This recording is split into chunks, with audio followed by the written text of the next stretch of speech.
Hello दोस्तों, कैसे हैं आप सब। राम जी की पाठशाला में आपका बहुत बहुत स्वागत है। उम्मीद करता हूँ आप सब अच्छे होंगे और आपकी तैयारी बहुत ही बढ़िया ढंग से चल रही होगी। दोस्तों, आप सबको पता है कि एसएससी जीडी के फॉर्म अभी भरे जा रहे हैं, अभी भी भरे जा रहे हैं और आप लोग जी जान से तैयारी में लगे हुए भी हैं। पर बिना अच्छी तैयारी किए आपका सिलेक्शन ले पाना आज के टाइम में बहुत मुश्किल है। ये चीज़ आपको पल्ले बांध लेनी चाहिए, ये बात मतलब गांठ बिल्कुल लगा लेनी चाहिए इस चीज़ की। और अच्छी तैयारी करने के लिए आपको अच्छी प्रिपरेशन भी करना जरूरी है, अच्छे तरीके से काम करना जरूरी है और एक अच्छी रणनीति और आपको प्रीवियस ईयर पेपर को भी समझना बहुत ज़्यादा ज़रूरी है। मैंने हिंदी और जीएस की जो प्रीवियस ईयर हैं उनका एनालिसिस कर दिया है, उनका लिंक आप यहाँ पर देख सकते हैं, जाकर आप उनको देख सकते हैं, उनको आपको लाभ होगा। और जैसा मैंने बोला था कि हम लोग हिंदी क्लास शुरू करेंगे, पर हम पहले प्रीवियस ईयर से शुरू करेंगे क्योंकि एसएससी जीडी की बहुत सारी शिफ्ट हुई थी। लगभग 40 शिफ्ट में आपका एग्जाम हुआ था। अभी जो 2019 वाला एग्जाम 21 में हुआ था, तो उसके क्वेश्चन हम सॉल्व करेंगे। उनसे आपको दो चीजें पता लगेंगी। पहली चीज तो आपको जो लेवल है, पेपर का लेवल है कि किस स्तर से क्वेश्चन पूछ रहा है, किस स्तर तक के क्वेश्चन पूछ रहा है, कहां तक आपको मेहनत की आवश्यकता है, ये आपको खुद ही विश्लेषित हो जाएगा। एनालाइज कर लेंगे, आपको ये बात खुद पता लग जाएगी। दूसरी बात है, इन क्वेश्चंस को करते करते आपके प्रीवियस ईयर के भी क्वेश्चन तैयार होंगे। साथ में जैसे 4 ऑप्शन हैं, तो जहां जहां नीड होगी, जहां जहां योग्य, मतलब जैसे जहां जहां ये होगा, तो एक क्वेश्चन के साथ आपके 3-4 और तैयार हो जाएंगे वर्ड, आपकी वोकेबलरी और अच्छी हो जाएगी। तो हम पहले यहां से चलेंगे, उसके बाद जब ये पूरा का पूरा प्रीवियस ईयर कंप्लीट हो जाएगा तो उसके बाद फिर हम स्पेशल क्लासेस इन चीज़ों की शुरू कर देंगे और ये चीज़ें कंटिन्यू रहने वाली हैं। तो यदि आप चैनल पर नए आए हैं तो सब्सक्राइब करना बिल्कुल नहीं भूलना है और टेलीग्राम जरूर ज्वाइन कर लेना। जैसे ही ये चीज़ें पूरी होंगी तो इनको मैं टेलीग्राम पे पीडीएफ को आपके डलवा दूंगा, आपको कोई भी दिक्कत नहीं आएगी। तो बिना देरी किए शुरू करते हैं। देखो, लाइव क्लास का भी मैं टाइमिंग देख लूंगा क्योंकि देखो मैं ग्रामीण क्षेत्र से वीडियो अपलोड करता हूं, तो लाइव करने में थोड़ी सी दिक्कत रहती है। अगर पॉसिबल होगा तो लाइव ही चालू कर देंगे। तो बिना देरी किए हम करते हैं यहाँ पर। तो आज हम लोग 30 प्रश्न सॉल्व करने वाले। कितने? 30। आज हम 30 क्वेश्चन सॉल्व करेंगे आपके। पहला प्रश्न आपका यहाँ पर क्या है, ये विलोम शब्द आज हम लोग करने वाले हैं। देखो, विलोम का क्या मतलब होता है ये चीज आपको समझ लेनी जरूरी है। विलोम है ना, विलोम, विलोम शब्द का जो अर्थ निकलता है वो होता है मतलब उल्टा। क्या? उल्टा। ये मतलब उल्टा है।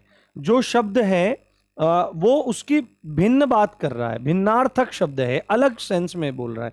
जैसे दिन हुआ, तो दिन के एक अपोजिट सेंस में, एक अलग सेंस में, उसके भिन्न एक स्वभाव में जो आप शब्द प्रयोग करेंगे वो रात करेंगे, यानी कि जो बिल्कुल उससे उलट होगा। यानी एक सिक्के के दो पहलू विलोम शब्द कहलाते हैं।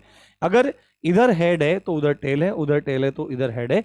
ये दोनों के दोनों क्या हैं? एक दूसरे के विलोम शब्द हैं। तो यहां पर हम लोगों को ये विलोम शब्द अच्छे से समझने हैं और इन चीजों को देखना है। पहला प्रश्न है हमारा, दिए गए शब्द का विलोम चुनिए। क्या शब्द दिया हुआ है? शब्द दिया हुआ है आपका योग्य। क्या? योग्य दिया हुआ है। योग्य क्या होता है कि किसी चीज के लायक, है ना। योग्य मतलब लायक होना, ठीक है। अभी इसका विलोम कौन सा है? तो अयोग्य। अयोग्य का मतलब क्या होगा? अयोग्य का मतलब आपका हो जाएगा नालायक, ठीक है। क्या हो जाएगा? नालायक हो जाएगा। इसका क्या हो जाएगा? ये लायक। इसका शब्द का क्या हो जाएगा? लायक हो जाएगा। मूर्ख का उल्टा क्या हो जाएगा आपका? बुद्धिमान हो जाएगा। मूर्ख का उल्टा क्या हो जाएगा? बुद्धिमान हो जाएगा। सौभाग्य का उल्टा क्या हो जाएगा आपका? सौभाग्य का उल्टा आपका हो जाएगा दुर्भाग्य। क्या होगा? दुर्भाग्य, है ना। सौभाग्य मतलब अच्छा भाग्य और दुर्भाग्य मतलब बुरा भाग्य, दुर्भाग्य। ये चीज आपको समझनी है, दुर्भाग्य। और सुयोग्य कहो या योग्य कहो, एक ही बात है। सुयोग्य का भी उल्टा उल्टा क्या हो जाएगा आपका? अयोग्य हो जाएगा। तो अभी आपको देख के पता लग गया होगा कि भाई योग्य का मतलब क्या होता है? लायक। और अयोग्य का मतलब क्या है यहाँ पे? नालायक। तो योग्य क्या का उल्टा या विलोम क्या हो जाएगा आपका? अयोग्य हो जाएगा। ये बात आपको पता लग गई होगी, ठीक है। देखो, आप ज्यादातर क्या काम करते हो? आप में से ज्यादातर बच्चे क्या काम करते हैं? ट्रिकों से इनको सीखने की कोशिश करते हैं, ठीक है। आपको पेपर में क्या लिखा रहता है? पेपर में ये लिखा रहता है कि आपकी भाषा की बौद्धिक समझ कितनी है। आप अपने स्किल्स पे काम कीजिए, ठीक है। अब आपने रट लिया, कुछ भी कर लिया, इसमें काम कर लिया, ठीक है, और ट्रिक ढूंढ ली, ये कर दिया, वो कर दिया, तो पेपर में जाके बहुत ज़्यादा प्रेशर कई बार बहुत सारे बच्चों को क्रिएट हो जाता है और ट्रिक व्रिक सब धुल जाती हैं। तो आप इनके अर्थ जानने का प्रयास कीजिए कि क्या इनके अर्थ हैं। जैसे ही आपको इनके अर्थ लगने शुरू हो जाएंगे तो आपको चीज़ें पता होनी शुरू हो जाएंगी। अगले प्रश्न की तरफ बढ़ते हैं, ठीक है, ज़्यादा लंबी वीडियो नहीं रखेंगे, जल्दी जल्दी आगे बढ़ेंगे और आपको ये चीज़ें हम लोग कराते रहेंगे। अगला प्रश्न है हमारा, ये विलोमी है तो मैं इस लाइन को नहीं पढ़ने वाला हूं क्योंकि पेपर की लाइन है। यश, यश का उल्टा हमको मतलब यहां पर सेलेक्ट करना है। नीरस का मतलब क्या होता है? नीरस क्या होता है? मतलब कि जिसमें कोई भी आपका रस नहीं होता है ना। नीरस का जो उल्टा हो जाएगा आपका वो हो जाएगा सरस। क्या हो जाएगा आपका? सरस, है ना। नीरस, यार बड़ा नीरस आदमी है यार, बड़ा थकेला आदमी है यार, बड़ा नीरस है, बेकार है, कुछ भी नहीं बात करता है, ऐसे ठंडा सा पड़ा रहता है। और जबकि उसका उल्टा क्या हो जाएगा, है ना, उसका उल्टा क्या हो जाएगा आपका? सरस हो जाएगा, बड़ा अच्छा आदमी है यार, बड़ा सरस बोलता है, बड़ा मीठा बोलता है, ठीक है। नीरव, नीरव का मतलब होता है शांत। नीरव का मतलब क्या होता है? शांत। आपने एक चीज सुनी होगी, रव। रव का मतलब क्या होता है? रव का मतलब होता है आपका, नीरव का उल्टा क्या हो जाएगा यहाँ पर? रव हो जाएगा। रव का मतलब होता है शोर शराबा, कोलाहल, है ना, ये होता है। जैसे आपने सुना होगा कल रव, क्या सुना होगा? कल रव। तो कलरव क्या कहते हैं? पक्षियों की चहचहाट को कलरव कहा जाता है कि बड़ी कलरव हो रहा है, बड़ा सुंदर हो रहा है। तो नीरव, नीरव का उल्टा क्या हो जाएगा यहाँ पर? रव हो जाएगा। अपयश, अपयश देखो ये क्या है यहाँ पे, क्या है? यश का मतलब क्या है आपका? प्रसिद्धि होना, समाज में एक प्रतिष्ठा मिलना, इज्जत मिलना, है ना। यहाँ पे क्या है? ये इज्जत। इसको अगर थोड़ा एक उर्दू भाषा में लें या लोक की भाषा में लें तो यश का मतलब इज्जत और अपयश का मतलब बेइज्जती। बेइज्जती क्या है? बेइज्जती। और सुयश का मतलब क्या होगा? सुयश का मतलब हो जाएगा आपका अपयश, ठीक है। सुयश कहो यश कहो एक ही बात है। तो यश का उल्टा क्या हो जाएगा? आपको दिख रहा होगा यहाँ पर आराम से, अपयश। बहुत सारी चीजें आप नॉर्मली भी देख के सेलेक्ट कर सकते हैं, पर मैं ज्यादातर यहाँ पर चीजों को एक्सप्लेन करने का प्रयास आपके लिए कर रहा हूं। मैं ये नहीं कोशिश कर रहा हूं कि बस पढ़ दिया और लगा दिया, ठीक है। ये देखिए यहाँ पर, ठीक है, यहाँ पर देखिए ये यहाँ पर लिखा है उत्थान। उत्थान का मतलब क्या होता है? उत्थान का मतलब होता है उठना, क्या ना, क्या होता है? उठना, उठना, है ना, ऊपर की तरफ उठना, यानी कि तरक्की होना। उत्थान का मतलब क्या होता है? उठना, यानी कि तरक्की करना, ठीक है। अब गमन का मतलब, अब इसमें चार में से छांटना है, इसका विलोम कौन सा है उत्थान का। हालांकि आप देखते लगा देंगे, उत्थान का उल्टा क्या होता है? पतन होता है। पतन का मतलब क्या होता है? गिरना। पतन का मतलब क्या होता है? गिरना होता है। तो यही इसका आंसर हो जाएगा, परंतु हम इनको भी देख लेते हैं। गमन का मतलब है जाना, और गमन का उल्टा क्या हो जाएगा आपका? आगमन। आगमन का मतलब क्या होता है? आना, कि भाई उनका आगमन हुआ है आज, है ना। ये दिमाग में आ सकती है बात है कि उनका आगमन हुआ है, तो ये बात आपको याद रखनी है। जड़ किसको कहते हैं? जड़ कहते हैं कि जिसके अंदर कोई प्राण नहीं है, चेतना नहीं है, ठीक है, जो मतलब मृतुल्य है, मरी पड़ी है, उसको जड़ कहते हैं, है ना। अब आप यहां पर इसका जड़ का मतलब तना मत लगा देना, ठीक है। अगर आए जड़ का मतलब तना मत लगा देना। यदि ज्यादातर यहां पर पूछा जा रहा है तो जड़ का उल्टा आपको लगाना है चेतन, ठीक है। और चलन जो है, चलन का ये जो शब्द है, यहां पर कोई स्पेसिफिक इसका विलोम शब्द नहीं निकलता है, ये बात आपको ध्यान रखनी है। तो उत्थान का मतलब उठना और पतन का मतलब गिरना, तो उत्थान का अपोजिट क्या हो जाएगा आपका? पतन हो जाएगा। ये बात आपको यहां पर देखनी चाहिए। अगले प्रश्न की ओर बढ़ते हैं। अगला प्रश्न है हमारा निर्माण। क्या है? निर्माण। निर्माण का मतलब वो क्या होता है? निर्माण का मतलब होता है बनना, है ना, या बनाना, या सृजन। क्या होता है? सृजन, सृजन, है ना, सृजन होता है, बनना, ठीक है। अब निर्माण का तो हो गया ये। अब निर्माण का हमको क्या देखना है? विलोम शब्द यहां पर देखना है। तो अहित, अहित का मतलब क्या है? किसी का नुकसान कर देना, और इसका उल्टा क्या हो जाएगा? हित, यानी कि किसी का भला कर देना, ठीक है। कोई चीज कोमल है, बड़ी कोमल है भाई, अरे भाई क्या बात कर रहे हो यार, मैंने टच करके देखा है भाई, बड़ा कोमल है, ये सब चीज वो है फलाना ढिमा का। और उन्होंने कहा भाई मैंने उसको पकड़ के देखा भाई, पेड़ वेड़ को पकड़ के देखा भाई, क्या है उसका जो तना है वो बड़ा कठोर है। क्या है? पत्तियां कोमल है और तना कठोर है। अपने डर्टी माइंड को थोड़ा साइड में रखिए, ठीक है। निश्चित का मतलब है जो एक फिक्स है बिल्कुल, और इसका उल्टा क्या हो जाएगा आपका? अनिश्चित हो जाएगा। क्या हो जाएगा मित्रों? अनिश्चित इसका उल्टा हो जाएगा। दोस्तों ये बात आपको समझनी चाहिए, ठीक है। और ध्वंस का मतलब क्या होता है? ध्वंस का मतलब होता है बिगड़ना, है ना। क्या होता है? बिगड़ना या नष्ट होना। तो निर्माण का मतलब क्या है? बनना या सृजन होना, और ध्वंस का मतलब है बिगड़ना या नष्ट होना। तो निर्माण का अपोजिट विलोम क्या हो जाएगा? आपका ध्वंस हो जाएगा। ये चीज आपको ध्यान रखनी है। ठीक है, अगले प्रश्न की ओर बढ़ते हैं। मैं लाइव करने का प्रयास करूंगा इस क्लास को, लाइव में आपको और भी ज्यादा इंटरेक्शन करने का मौका मिलेगा। तो अगला प्रश्न है यहाँ पर देखिए, आदान। आदान, आदान का मतलब क्या होता है? आपने सुना होगा ना, आदान प्रदान। आदान का मतलब क्या होता है? आपका लेना। क्या है दोस्तों? लेना। और इसका उल्टा क्या हो जाएगा? देना। प्रदान का मतलब क्या होता है? देना। तो आदान प्रदान। ग्रहण क्या होता है? ग्रहण, ग्रहण का मतलब क्या होता है? लेना। और इसका दूसरा मतलब देने की सेंस में क्या आती है? ग्रहण का होता है अर्पण। ठीक है, तो ये एक ही सेंस में, आदान और ग्रहण एक सेंस में आते हैं, लेने की सेंस में। और प्रदान और आपका अर्पण, किसी को अर्पण करना, ये किस सेंस में आते हैं आपके? ये आते हैं आपकी देने की सेंस में। ये आपको बात समझनी चाहिए।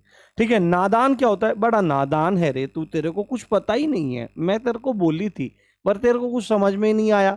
ठीक है, बाबू सोना बोलेगा तो एकदम समझ में चीजें आ जाएंगी, लड़कियां बोलेंगी तो आपको समझ में आ जाएगा, लड़के बोलेंगे तो आपको समझ में आ जाएगा कि भाई बड़ा नादान है भाई। और गांव में क्या, यार घनासाना बन रहा तो भाई ऐसे हमारे क्षेत्र में जब घनासाना बन रहा भाई तो ये क्या है? नादान का क्या हो जाएगा? सयाना। नादान का क्या हो जाएगा? सयाना। निदान क्या होता है? निदान एक तरह से उपचारात्मक है, इलाज करने जैसा। तो इसका कोई ऐसा विलोम शब्द नहीं निकलता है जो आपके लिए बताया जाने योग्य हो। ठीक है, आगे बढ़ते हैं, अगले प्रश्न की ओर बढ़ते हैं। अगला प्रश्न है हमारा, छठा प्रश्न है, आदि। आदि का मतलब क्या होता है भाई?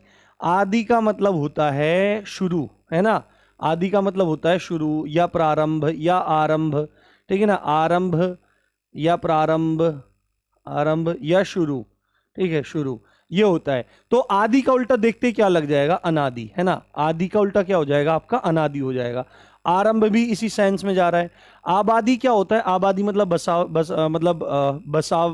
बसावट बोल सकते हैं, या मतलब लोग बसे हुए होते हैं, या मतलब एक तरह की अच्छी अच्छी सेंस में आबादी को जाता है। आबादी का उल्टा क्या होता है? बर्बादी होता है। तो ये तो यहीं पे क्लियर चीजें हो गई हैं। ठीक है, अगले प्रश्न की ओर बढ़ते हैं। अगला प्रश्न है हमारा, यहां पर देखते जाइए आप लोग। अगला प्रश्न है उत्कृष्ट। क्या है? उत्कृष्ट। उत्कृष्ट का मतलब क्या होता है? उत्कृष्ट का मतलब होता है अच्छा। क्या है? उत्कृष्ट का मतलब होता है अच्छा। यार आपने बड़ा उत्कृष्ट कार्य किया, बड़ा उत्कृष्ट कार्य किया, है ना। ये बड़ा उत्कृष्ट कार्य आपने किया। और तुम में से ही कोई चला गया, उसने उल्टा काम बिगाड़ दिया, वो बोल रहे यार बड़ा निकृष्ट कार्य किया है तूने। ये बड़ा उत्कृष्ट व्यक्ति है, यानी कि बड़ा अच्छा व्यक्ति है, और ये बड़ा निकृष्ट व्यक्ति है। हालांकि हिंदी बहुत शब्द बोलते नहीं है, पर मैं तो प्रयोग करता रहता हूं, तो मेरे को चीजें पता है। निकृष्ट का मतलब है बुरा। क्या है? बुरा। ठीक है, तो उत्कृष्ट का उल्टा क्या हो जाएगा? निकृष्ट हो जाएगा। देखो कृष्ण जो है, कृष्ण का मतलब होता है काला, है ना। कृष्ण का मतलब जो है वो काला है। और इसका अपोजिट क्या हो जाएगा? शुक्ल। शुक्ल का मतलब होता है धवल। धवल, है ना, या उजला, है ना, उजला, है ना। आपको अगर याद ना रहे तो आप कृष्ण पक्ष और शुक्ल पक्ष होते हैं ना, एक महीने में कृष्ण पक्ष और शुक्ल पक्ष होते हैं, अंधेर और चांदन बिल जिसको बोलते हैं वो है। कष्ट का उल्टा क्या हो जाएगा? आपका सुख हो जाएगा। और आपने देखा हो कोई गली कैसी है? संकरी है। और कोई गली कैसी होती है? चौड़ी होती है। ठीक है, कोई गली तंग होती है। तंग और संकरी एक ही बात है। और इसका उल्टा क्या हो जाएगा? आपका चौड़ी हो जाएगा। ठीक है, संकरा चौड़ा। ठीक है, अगला प्रश्न देखते हैं। अगला प्रश्न है हमारा, आठवां प्रश्न है। आठवें प्रश्न में क्या बात है? स्तुति। स्तुति करने का मतलब क्या होता है? देखो जब भी देवता लोग खतरे में पड़ते हैं, सीधे भगवान के पास जाते हैं कि प्रभु बचा लो बचा लो बचा लो बचा लो बचा लो। तो फिर क्या होता है? पहले तो मस्ती करते हैं, ठीक है, पहले तो लगे रहते हैं, सब काम करते रहते हैं, भगवान को स्मरण नहीं करते। और जब आफत आती है तो मतलब पुराणों में, कथाओं में, और आपने देखा होगा, फिर भाग के जाते हैं। तो हाथ जोड़ के क्या करते हैं? स्तुति करते हैं। क्या करते हैं? स्तुति, है ना। स्तुति करने का मतलब क्या होता है? प्रशंसा करने की सेंस में जाता है। क्या, किस सेंस में जाता है? प्रशंसा करना, तारीफ करने की सेंस में जाता है कि प्रभु आप ऐसे हो, प्रभु आप वैसे हो। ठीक है, सामान्यतः लोग भी ऐसे करते हैं। एक बार एक महात्मा के पास कुछ लोग गए। एक बार एक महात्मा के पास कुछ लोग गए, तो मतलब महात्मा बड़े प्रसिद्ध थे, बहुत प्रसिद्ध महात्मा थे, बड़ी बड़ी मतलब प्रवचन होते थे, सब चीज़ होते थे। तो लोग वहाँ जाएं और झूठी उनकी तारीफ करें। ठीक है, मतलब बड़ा चढ़ा के होते हैं ना लोग, चापलूस टाइप के लोग होते हैं। तो एक ने क्या बोला कि आप तो सूर्य ही हो, आप तो मतलब भगवान भास्कर ही हो, सूर्य से कम आप नहीं हो। तो एकदम फिर वो महात्मा भी ऐसे ही थे पक्के एकदम। तो महात्मा ने सीधे क्या बोल दिया, महात्मा ने सीधे बोल दिया कि अगर हम सूर्य ही होते तो हमारे आश्रम में यहाँ सैकड़ों साधु रहते हैं और यहाँ बिजली का बिल इतना ज़्यादा आता है, 1.5-2 लाख रुपए तक भी बिजली का बिल आ जाता है। तो अगर हम सूर्य होते तो सबसे पहले यहाँ का बिजली का कनेक्शन ही कटवाते हम। ठीक है, ये बात मतलब महात्मा ने कही ये बात। तो फिर वो आदमी चुपचाप चला गया। तो उन्होंने कहा इतनी तारीफ मत करो जो हजम ना हो। ठीक है, तो स्तुति का मतलब क्या है, प्रशंसा तारीफ होता है।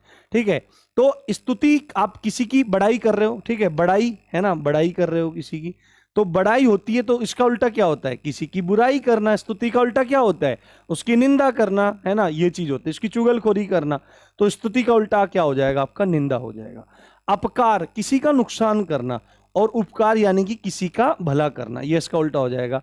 प्रशंसा का क्या हो जाएगा, प्रशंसा का सेम यही हो जाएगा, निंदा हो जाएगा, है ना। प्रशंसा का क्या हो जाएगा, आपका निंदा हो जाएगा। याद, याद का क्या हो जाएगा उल्टा, भूल हो जाएगा। तुम मुझे याद हो कि नहीं हो, अरे मैं तो तेरे को भूल गई रे बाबा, निकल तू यहाँ से।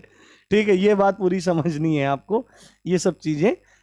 देखो कक्षा में थोड़ी थोड़ी बातें भी अलग तरह से, हालांकि कक्षा का माहौल बिगड़ना नहीं चाहिए। बहुत सारे लोग ऐसे होते हैं कि चीज़ें करते रहते हैं, लगे रहते हैं और उल्टी सीधी बातें पढ़ाते रहते हैं, पर पढ़ाई ज़्यादा है और थोड़ा एंटरटेन भी क्लास होती रहनी चाहिए।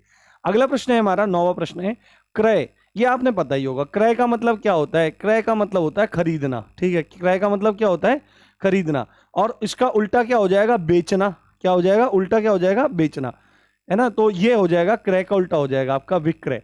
अब निर्यात का मतलब क्या होता है, निर्यात का मतलब किसी चीज को बाहर भेजना, ठीक, किसी चीज को भेजना। और इसका उल्टा क्या हो जाएगा आपका आयात, यानी कि मंगाना। ये क्या हो जाएगा, इंपोर्ट। आयात का मतलब क्या होता है, इंपोर्ट। और निर्यात का मतलब क्या होता है, एक्सपोर्ट होता है।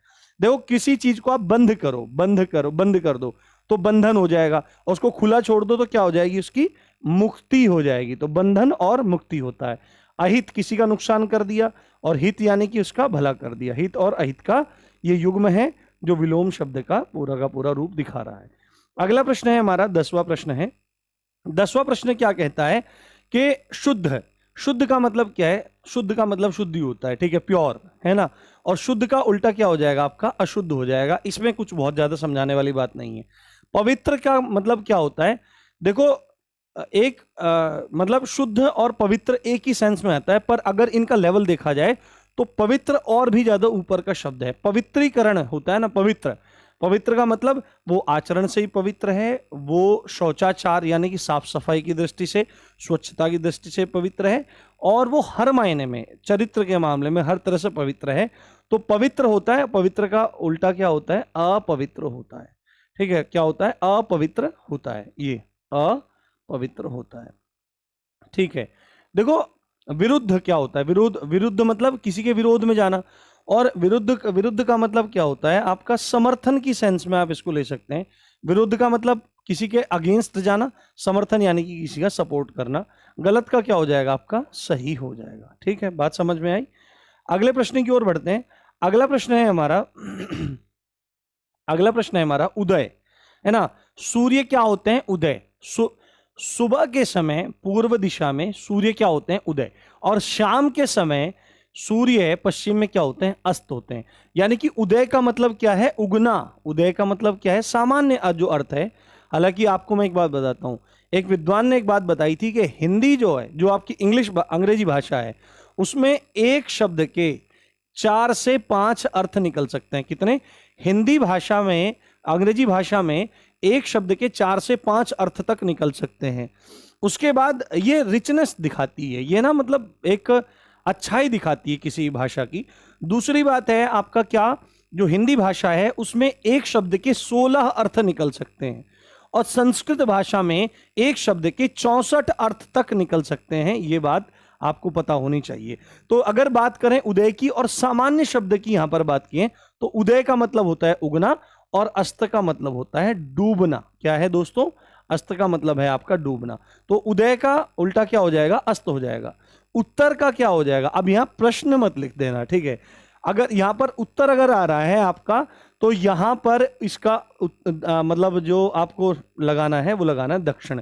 पूर्व आ रहा है तो पश्चिम लगाना है। वाचाल, अगला है वाचाल। वाचाल मतलब बहुत बोलने वाला, यार कचरी बेच दी बिल्कुल, है ना, कचरी बेच दी बिल्कुल, बुरा हाल है। और एक क्या है कि भाई यार बिल्कुल गुमसुदड़ी है, बोली कुछ नहीं रहा है, मूक का इसका उल्टा क्या हो जाएगा, मूक।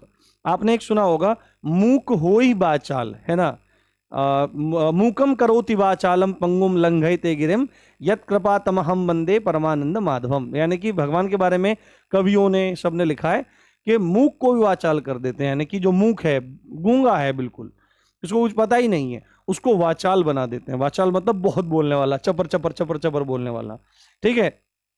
निरस्त जो है, निरस्त जो है उसका उल्टा क्या हो जाएगा आपका, निरस्त का हो जाएगा पारित। क्या हो जाएगा दोस्तों, पारित। ये ना आप संसद में चले जाओ सीधे कि भाई प्रस्ताव क्या हो गया, पारित हो गया, प्रस्ताव क्या हो गया, निरस्त हो गया। ये बात आपको समझनी चाहिए। अगला जो प्रश्न है हमारा, अगला प्रश्न क्या कहता है, अगला प्रश्न कहता है हमारा 12वां प्रश्न जो है, परोक्ष, है ना, परोक्ष। देखो एक चीज है आपका डायरेक्ट और इनडायरेक्ट, है ना। डायरेक्ट मतलब कि भाई तुम किसी से कैसे मिले, है ना, तुम किसी से कैसे मिले, तो भाई हम डायरेक्ट मिले, ठीक है। और तुम किसी से कैसे मिले, इनडायरेक्ट मिले। कैसे मतलब, बात समझो क्या है कि भाई यार तूने यार उससे मिला था यार, बात कैसे की थी, भाई तेरे भाई ने तो डायरेक्ट बात कर ली थी, कोई इशू नहीं है, कोई दिक्कत नहीं है, ठीक है, तेरा भाई स्टड है, ये है वो है फलाना का। एक फिर दूसरा वाला, भाई तूने कैसे बात की थी, डायरेक्ट बात की थी इस तरह, नहीं भाई मैंने तो उसकी सहेली को चिट्ठी पकड़ाई थी, ये किया था वो किया था, यानी कि अप्रत्यक्ष, इनडायरेक्ट। तो डायरेक्ट और इनडायरेक्ट यानी कि प्रत्यक्ष और अप्रत्यक्ष, ये क्या है, विलोम है। पर यहां पर क्या है, परोक्ष जो है, ये जो आपका पर्यायवाची है अप्रत्यक्ष का, किसका, अप्रत्यक्ष का पर्यायवाची है, यानी कि इन दोनों का अर्थ एक ही है। तो परोक्ष का उल्टा क्या हो जाएगा आपका, प्रत्यक्ष हो जाएगा, ठीक है, प्रत्यक्ष हो जाएगा। अब यहां पर देखिए पाक्षिक, नवागत जो शब्द है इसका कोई विशेष अर्थ नहीं निकलता है, मतलब विलोम नहीं निकलता है इसका। नवागत का मतलब है जो अभी अभी आया है, नव जमा आगत, जो अभी अभी आया है, नया नया आया है, नवागत है। तो अब इसका पुरागत थोड़े लिखेंगे, पुरानागत थोड़ा, ऐसा कोई शब्द होता नहीं है, प्रयोग में नहीं आता है, ठीक है। पाक्षिक का मतलब होता है 15 दिन वाला, और 15 दिन का उल्टा क्या होगा, 15 दिन का उल्टा होगा आपका मासिक, ठीक है। ये मतलब एक बना हुआ है पूरा। जिज्ञासु क्या होता है, जिज्ञासु होता है जो क्यूरियोसिटी होती है दिमाग में, खुरापात, ये जान लूं वो जान लूं, ये कर लूं वो कर लूं, ये उसने क्या करा, ये उसने क्या किया, ये उसने क्या कर दिया, ये सब चीजें। जिज्ञासु का मतलब जिसके अंदर इच्छा है, और इसका उल्टा क्या हो जाएगा आपका, इच्छाहीन हो जाएगा, ठीक है। ये बात आपको समझ में आई होगी। अब अगले प्रश्न की ओर आगे बढ़ते हैं हम लोग। अगला प्रश्न क्या कहता है, अगला प्रश्न कहता है यहां पर विस्तृत है। विस्तृत का मतलब है खूब खोल खाल के, ठीक है, खोल खाल के लिखना। आप इस टॉपिक का एक विस्तृत उत्तरीय क्या होता है, दो ही तरह के प्रश्न होते हैं आपके पेपर में पूछे जाते हैं, जब आपने यूनिवर्सिटी में पेपर दिए होंगे या दे रहे होंगे या दोगे, ठीक है, 12वीं वाले हैं तो आप दोगे पेपर, 10वीं वाले हैं या दिए होंगे, तो क्या लिखा रहता है कि विस्तृत उत्तरीय। विस्तृत उत्तरीय मतलब खोल के लिखो पूरा, है ना, जी खोल के पूरा लिखो। और साथ में क्या रहता है, संक्षेप में उत्तर दीजिए, यानी कि ज्यादा 3-5 करने की जरूरत नहीं है भाई, सीधे सीधे आंसर दे भाई मेरे को, ठीक है। तो विस्तृत का मतलब है खोल खाल के पूरा, मतलब विस्तार में, पूरे विस्तार में। और संक्षिप्त का मतलब क्या होता है, संक्षेप में, छोटा करके लिख दो। तो विस्तृत का उल्टा क्या हो जाएगा आपका, संक्षिप्त हो जाएगा। दीर्घ का, दीर्घ क्या होता है, दीर्घ मतलब बड़ा, विशाल, इस तरह की सेंस में जाता है। दीर्घ का उल्टा क्या होता है आपका, लघु होता है। एक होता है अवर, अवर, अवर जो होता है वो कनिष्ठ की सेंस में जाता है, छोटे की सेंस में जाता है। और प्रवर जो होता है, आपने देखा होगा कि आप में से कोई पीसीएस वगैरह की तैयारी कर रहा होगा या देख रहा होगा, उसके भाई बहन कर रहे होंगे या कोई भी कर रहा होगा, तो लोअर पीसीएस और पीसीएस आता है, तो वो नाम से किससे आता है, अवर। अवर जो लोअर पीसीएस आता है वो अवर के नाम से आता है, और जो लोअर सबऑर्डिनेट के नाम से आता है, और जो पीसीएस आता है वो अपर सबऑर्डिनेट के नाम से आता है। तो लोअर और अपर यानी कि अवर और प्रवर। अधम, अधम जो शब्द है, अधम का मतलब नीचा गिरा हुआ, ये पूरी की पूरी बात आपको यहां पर समझनी चाहिए, ठीक है। अब आगे देखते हैं, अगला प्रश्न जो है हमारा, अगला प्रश्न जो हमारा यहां पे है, ये देखिए आप, ये आ गया कनिष्ठ। कनिष्ठ है ना, कनिष्ठ होता है, कनिष्ठ मतलब छोटा, कनिष्ठ मतलब छोटा, है ना। सहकर्मी का क्या मतलब होता है, कलीग होते हैं, इंग्लिश में वर्ड होता है कलीग, है ना, कि सहकर्मी मतलब साथ में काम करने वाले, कलीग्स होते हैं। और इसका उल्टा क्या हो जाएगा, भिन्न कर्मी, यानी कि मेरे साथ काम नहीं करते हैं, भिन्न कर्मी। सहायक का, सहायक जो है, सहायक क्या बोलते हैं, सहायक क्या होता है, हेल्प करने वाला, है ना, सहायक है हेल्प करने वाला। और इसका उल्टा क्या हो जाएगा आपका, विरोधी, है ना, विरोध में खड़ा रहने वाला, हमेशा विरोधी। अनुदार, अन जमा उदार, है ना, अन जमा उदार, जो उदार नहीं है, अनुदार मतलब जो उदार नहीं है, तो इसका उल्टा क्या हो जाएगा आपका, उदार हो जाएगा। और कनिष्ठ का मतलब छोटा और वरिष्ठ का मतलब बड़ा, तो इसका कनिष्ठ का मतलब विलोम क्या हो जाएगा आपका, वरिष्ठ हो जाएगा। ठीक है, चलिए अगले प्रश्न की ओर चलते हैं। प्रश्न है 15वां प्रश्न है। 15वां प्रश्न क्या बोल रहा है, अज्ञ। देखो अज्ञ का मतलब क्या होता है, मतलब जिसको कोई मतलब ज्ञान नहीं है, ज्ञानहीन। अज्ञ का मतलब क्या होता है, ज्ञानहीन, जिसको जानकारी नहीं है। अज्ञ का मतलब क्या होता है, जिसको जानकारी नहीं है। विज्ञ का मतलब क्या होता है, ज्ञान संपन्न या ज्ञानवान। ठीक है, तो अज्ञ का उल्टा क्या हो जाएगा आपका, विज्ञ हो जाएगा। आपने अब 3 शब्द और देख लेते हैं हम लोग आगे। आज्ञा, आपको आज्ञा हुई, है ना, और इसका उल्टा क्या होता है, अवज्ञा। क्या होता है, अवज्ञा, है ना, अवज्ञा कर दी भाई। अवज्ञा मतलब आज्ञा नहीं मानी। ठीक है, आस्था का क्या हो जाएगा, आस्था। आस्था का हो जाएगा अनास्था, है ना, अनास्था, कि भाई आस्था बहुत है, उसकी अनास्था है ना। अनुज क्या होता है, अनुज होता है छोटा भाई की भाई को जब कहते हैं तो अनुज कहते हैं, छोटे भाई को अनुज कहते हैं। और बड़े भाई को क्या कहते हैं, बड़े भाई को कहते हैं अग्रज। क्या कहते हैं, अग्रज। अग्रज ये कहा जाता है। ये बात आपको समझनी चाहिए। समझ में आ रही होगी बात आपको सारी की सारी। देखो रटने की जरूरत नहीं है, जो काम रटने वाला है ये खतरनाक है, बेकार है। देखो यहां पर देखो शब्द एक जैसे ही दे दिए। यहां पर लिख दिया है क्या, स्नेह सिक्त। स्नेह मतलब क्या होता है, स्नेह होता है प्रेम, स्नेह का होता है प्रेम। और सिक्त मतलब भरा हुआ, प्रेम से भरा हुआ। क्या होगा, प्रेम से भरा, प्रेम से भरा। तो स्नेह भक्त जो है वो तो कोई लॉजिक नहीं बन रहा है शब्द का, तो हटा दो। स्नेह करता है ना, कि प्रेम करने वाला। क्या होगा, स्नेह करता मतलब प्रेम करने वाला, प्रेम करने वाला, ये हो जाएगा। ठीक है, पर आप देखोगे स्नेह सिक्त का प्रेम करने वाले से कोई मतलब नहीं होगा। स्नेह रिक्त, स्नेह सिक्त और स्नेह रिक्त यानी कि प्रेम से खाली, प्रेम से खाली मतलब कि प्रेम है ही नहीं उसके मन में। और स्नेह काल का मतलब क्या हो सकता है, कि मतलब प्रेम करने का काल हो सकता है, पर उसका कोई लॉजिक नहीं बन रहा। तो स्नेह सिक्त का उल्टा क्या हो जाएगा आपका, स्नेह रिक्त यहां पर हो जाएगा, स्नेह रिक्त आपका यहां पर हो जाएगा। अगले प्रश्न की ओर बढ़ते हैं, 17वें प्रश्न की ओर बढ़ते हैं। देखो यहां पर आवरण। आवरण क्या लिखा है, आवरण लिखा है। क्या लिखा है दोस्तों, आवरण।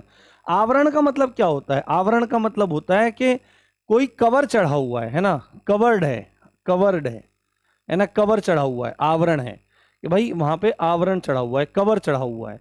ठीक है, तो आवरण का उल्टा क्या हो जाएगा, अनावरण, है ना। देखो क्या लिखा जाता है, क्या लिखा जाता है, जब भी कोई नेता मंत्री या कोई भी बड़ा आदमी किसी मूर्ति का उद्घाटन करता है तो वहां पर लिखा जाता है अनावरण किया, यानी कि वो पहले ढकी हुई थी, किसी चीज से आवरित थी, ढकी हुई थी। आवरण का मतलब होता है ढका होना, कवर, है ना, ढका होना। और अनावरण का मतलब होता है कि पर्दा हटा देना, बिना ढकी होना, ये इसका सामान्य अर्थ है, बिना ढकी होना। देसी भाषा में एकदम समझा रहा हूं। तो आवरण का उल्टा हो जाएगा अनावरण। अकरणीय, वैयाकरण, अकरणीय, देखो यहां पर इन तीनों शब्द के कोई विलोम नहीं निकलते हैं। ठीक है, अकरणीय का मतलब क्या होता है, जो नहीं करना चाहिए, है ना, न करने योग्य। वैयाकरण जो होता है, देखो एक होता है वैयाकरण, एक होता है व्याकरण। व्याकरण का मतलब क्या होगा आपका, ग्रामर हो गया। पर व्याकरण को जानने वाला तो क्या होता है, वैयाकरण। मान लिया मैं हूं, मुझे व्याकरण का बहुत अच्छा ज्ञान है, तो मैं वैयाकरण कहलाऊंगा। आपको ज्ञान है तो आप वैयाकरण कहलाएंगे। ठीक है, पर्यावरण का क्या उल्टा होगा, ये तो आपको मतलब समझ में आ ही रहा होगा, पर्यावरण का क्या ही उल्टा हो सकता है। ठीक है, तो इन इन इन चीजों पे भी ध्यान देना है और इनमें ट्रैप में फंसना नहीं है आपको। ठीक है, अगला प्रश्न है हमारा ह्रस्व। क्या है, ह्रस्व। ह्रस्व, तो ह्रस्व आपने पढ़ा होगा कि जो स्वर होते हैं वो कितने, 2 तरह के होते हैं। 11 स्वर होते हैं मुख्य, 4 लघु होते हैं और उसके बाद दीर्घ स्वर होते हैं। तो आपने देखा होगा लघु स्वरों को ही ह्रस्व स्वर भी कहा जाता है। ह्रस्व का मतलब क्या होता है, आप लघु से लगा सकते हैं, आप छोटे से लगा सकते हैं। तो ह्रस्व का उल्टा क्या हो जाएगा आपका, ह्रस्व का उल्टा आपका दीर्घ हो जाएगा। ठीक है, रोने का क्या हो जाएगा आपका, हंसना हो जाएगा। ये बात आपको समझ में आ गई होगी। अहिंसा का आपका क्या हो जाएगा, हिंसा हो जाएगा। और लघु का आप क्या लगाएंगे, गुरु लगाएंगे। लघु आएगा तो गुरु लगाएंगे, ह्रस्व आएगा तो आप क्या लगाएंगे, दीर्घ लगाएंगे। और अगर मतलब लघु आ गया और गुरु नहीं है तो लघु का आप दीर्घ भी लगा सकते हैं, कोई दिक्कत उसमें आपको नहीं है। ठीक है, अगले प्रश्न की ओर बढ़ते हैं, 19वें प्रश्न की ओर। ठीक है, बात समझ में आ रही होगी, मजा आ रहा होगा। अगर मजा आ रहा है तो मतलब अपने दोस्तों के साथ भी सेशन को शेयर कीजिए। देखो, दो चीजें होती हैं। आपने एक चीज सुनी होगी, चल अचल। क्या सुना होगा? चल अचल। चल अचल संपत्ति आपने सुनी होगी। चल संपत्ति क्या हो, चल का मतलब क्या होता है? जो एक जगह से दूसरी जगह मूव हो सकती है। एक जगह से दूसरी जगह जो चीज आपकी जा सकती है उसको चल कहते हैं। जैसे कि आपका चल संपत्ति में क्या आता है? आपकी मोटरसाइकिल आती है, आपकी बाइक आती है, आपकी कार आती है, साइकिल आती है, या कोई और वाहन आपका आता है, या आपकी गाय आती है, भैंस आती है, ये चल संपत्ति में आपकी आती है।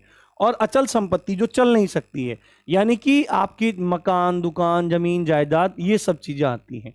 तो इन्हीं के लिए एक चीज होती है आपकी स्थावर और जंगम। क्या होता है? स्थावर। स्थावर का मतलब क्या होता है? स्थावर जो स्थित है, रुकी हुई है, स्थित है ना, यानी कि जो अचल है, एक जगह रुकी हुई है, स्थावर है, स्थित है। और तो इसका उल्टा क्या हो जाएगा? इसका उल्टा हो जाएगा आपका जंगम। जंगम का मतलब क्या होता है? जो चल फिर सकती है ना, चल अचल स्थावर जंगम। संगम हो गया, जंगल हो गया, नग्न हो गया। नग्न का क्या हो जाएगा आपका? अनग्न हो जाएगा। इनका तो मतलब विशेष कोई अर्थ निकल नहीं रहा है। ठीक है, संगम का क्या हो सकता है आपका? वियोग हो सकता है। जंगल का क्या हो सकता है आपका? गांव हो सकता है, या बस्ती बस्ती हो सकता है। तो इस तरह से आपके ये उत्तर हो जाएंगे। ठीक है, अब 20वें प्रश्न की ओर बढ़ते हैं। 20वां प्रश्न यहां पर देखिए। ठीक है, ये तो देखते लगा देंगे आप। जीवन का क्या होता है? जीवन का क्या होता है? मरण होता है। ठीक है, सचेत। सचेत मतलब कि होशो हवास में होना। ठीक है, सम्मोहन का बताऊंगा आपको भी। सचेत का मतलब होशो हवास में होना, और इसका उल्टा क्या हो जाएगा? अचेत, यानी कि बेहोश होना। जरा किसको कहते हैं? जरा क्या होता है? जरा का मतलब है बुढ़ापा।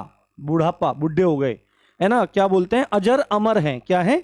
अजर अमर हैं। क्या है? अजर अमर हैं। अमर का मतलब तो क्या है? कभी मरेंगे नहीं। और अजर का मतलब क्या होता है? जर का मतलब होता है जरावस्था, बुढ़ापा, यानी कि बुढ़ापा भी नहीं आएगा। तो जरा है, जरा का उल्टा क्या हो जाएगा? युवा हो जाएगा। मरण का आपका जीवन हो गया। सम्मोहन क्या होता है? कि किसी को अपने कब्जे में कर लेना, अपने आप को अपने कब्जे में ले लेना, है ना। सम्मोहन कर लिया भाई, ये अल्लाह भाई, सम्मोहन कर लिया। ठीक है, अब इसके जो मतलब विपरीत अर्थ निकलते हैं वो मतलब अलग अलग भी हो सकते हैं। सम्मोहन का असम्मोहन भी हो सकता है, पर कोई ऐसा पर्टिकुलर शब्द नहीं है इसके लिए। हालांकि जहां तक मुझे इसका है, इसका उच्चाटन होना चाहिए, है ना, इसका उच्चाटन होना चाहिए। हालांकि ये दोनों क्रियाएं क्या होती हैं? तंत्र मार्ग में लोग प्रयोग करते हैं, है ना, सम्मोहन और उच्चाटन। सम्मोहन कर लो, ठीक है। और जब कोई किसी के सम्मोहित होता है तो उसको जब हटाना पड़ता है, ठीक है, जब मतलब किसी ने किसी को सम्मोहित कर लिया, उसके जाल में फंसा हुआ है, तो जब उसको हटाना पड़ता है तो उसको उच्चाटन करना पड़ता है। तो उच्चाटन में क्या होता है कि मतलब उसके दिमाग की सब हिल जाता है, सब सिस्टम। फिर वो बहुत समय बाद चीज़ों को भूल जाता है, मतलब बेकार हो जाता है वो आदमी साल भर के लिए तो कम से कम। तो ये सब क्या चीज़ है? सब लोगों को लगता है कि भाई ये बड़ी वो चीज़ है, तो ये साइंस है, सब विज्ञान है। मंत्रों का प्रभाव है, तरंगों का, ऊर्जा की एक जगह से दूसरी जगह पहुंचाना, ये विज्ञान है पूरा का पूरा। ठीक है, तंत्र को लोग बहुत मतलब गलत समझते हैं, पर तंत्र के मायने ही बहुत अलग हैं। ठीक है, कभी मौका मिलेगा तो बता देंगे आपको, मौका मिलेगा तो हम बता देंगे। ठीक है, जागरण। जागरण होते हैं ना, मैया के जागरण होते हैं। जागरण का मतलब जागना। ठीक है, जागरण का मतलब क्या है? यहाँ पर जागना, जागने की सेंस में है। और तो जागने का उल्टा क्या होता है? सोना। क्या होता है? निद्रा हो जाएगा। क्या हो जाएगा आपका? सोना। निद्रा का उल्टा क्या हो जाएगा? अनिद्रा हो जाएगा। सचेत का अचेत हो गया। जागरण का क्या हो जाएगा? जागने का क्या हो जाएगा? आपका सोना यहां पर हो जाएगा। बात समझ में आ रही है? चलिए अब आगे देखते हैं। देखो, मोक्ष। मोक्ष चार पुरुषार्थ हैं, धर्म अर्थ काम मोक्ष। क्या है मोक्ष? मोक्ष मतलब मुक्त हो जाना। मोक्ष का मतलब क्या होता है? मुक्त हो जाना, या इसको क्या कह सकते हैं आप? मुक्ति कह सकते हैं। तो इसका उल्टा क्या हो जाएगा यहां पर? छुटकारा। वही सेंस है। देखो, इसका उल्टा जो है मुक्त होना और छुटकारा, यहां पर ये है। देखो, अगर ये विलोम होता, ये विलोम तो नहीं है, ये पर्यायवाची है, क्योंकि मोक्ष का मतलब क्या है? मुक्त होना, मुक्ति मिलना, छुटकारा मिलना। ठीक है, स्वर्ग तो हो नहीं हो सकता, स्वर्ग का क्या है? नरक। मोक्ष का उल्टा जो होगा वो आपका बंधन होगा। बंधन का मतलब क्या होगा? बंधना, है ना, बंधना, है ना, बंधना।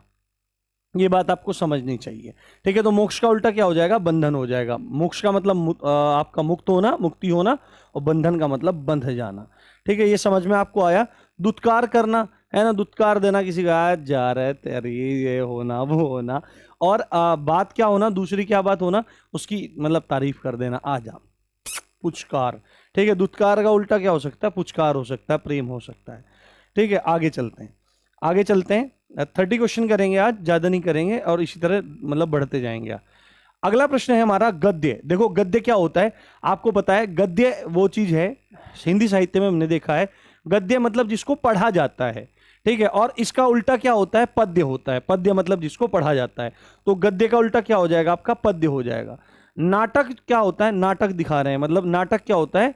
सच्चाई नहीं होती है। नाटक का उल्टा क्या हो जाएगा? आपका जीवंत हो जाएगा। जीवंत तो नहीं कह सकते, आप इसको इस सेंस में ले सकते हैं कि मतलब सच्चाई की सेंस में ले सकते हैं, है ना, सच्चाई की सेंस में ले सकते हैं। एकांकी, एकांकी का क्या हो जाएगा? अनेकांकी हो जाएगा। एक अंकी, अनेकांकी, आपका उस तरह से यहां पर हो जाएगा।